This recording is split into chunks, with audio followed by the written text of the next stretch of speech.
After Darkseid turned into a zombie, Deceased got even crazier, because when Supergirl's city was being invaded by Braniac, her parents sent her off-world in a space shuttle before it perished. But instead of sending her to Earth, they sent her to New Genesis, a paradise where all the gods were because they wanted what was best for her. But New Genesis was no longer the paradise it once was, not after Darkseid, because after the anti-life virus consumed him, he infected every single god who lived there.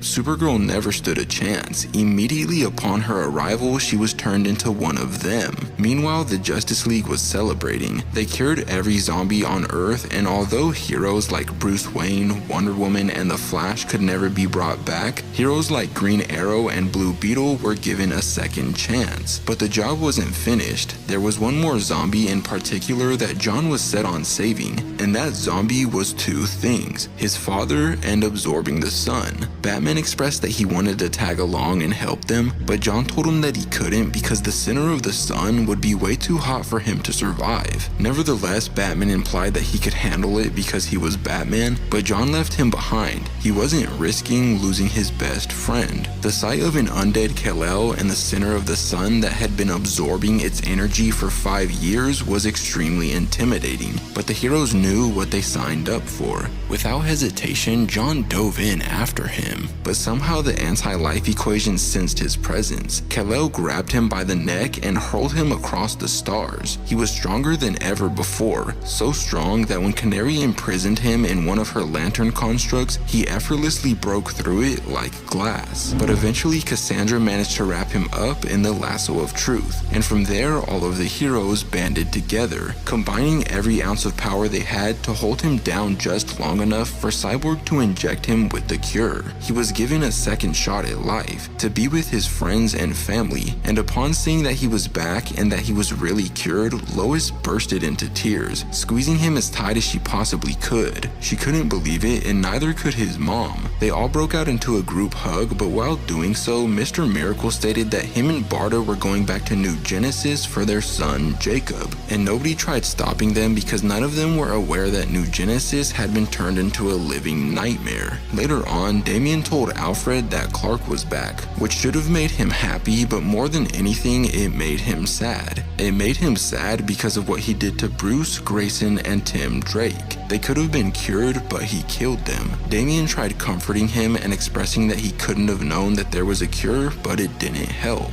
Alfred felt so guilty for his actions. After that, the comic jumped a few days ahead. Brainiac's probes were trying to enter Earth's atmosphere, so Clark and John instantly annihilated them. Hours later, Brainiac's absolutely massive mothership arrived, but something was clearly wrong with it. It wasn't attempting to harm them, and it was incredibly damaged, so they decided to investigate it. And once they got inside, they discovered that Brainiac was torn to shreds, missing a limb and the entire lower half of his body. But that wasn't even the most frightening part. The most frightening part was what he said. "The gods are dead, but they still come, Kal-El. They will poison the universe and end everything."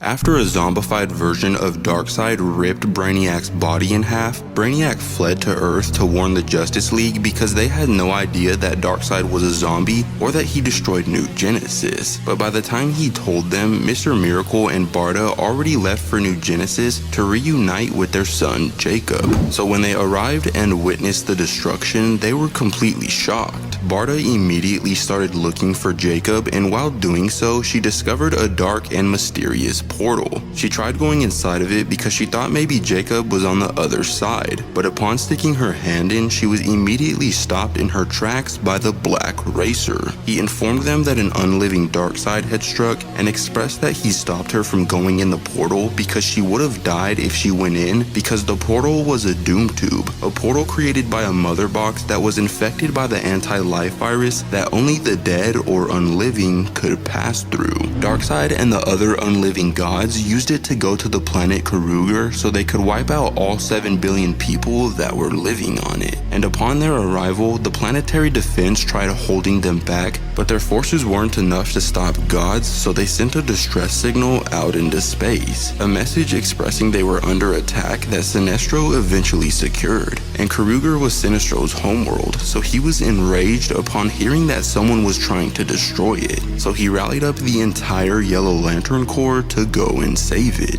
Brainiac, on the other hand, gifted the Justice League the entire city of Kandor, the last surviving city of Krypton and Supergirl's hometown. He was trying to gain their trust, but Batman was making it difficult, asking him why he was willing to give it up. And Brainiac said because the universe would end unless this threat was stopped, also pointing out that time was being wasted with each word that they spoke.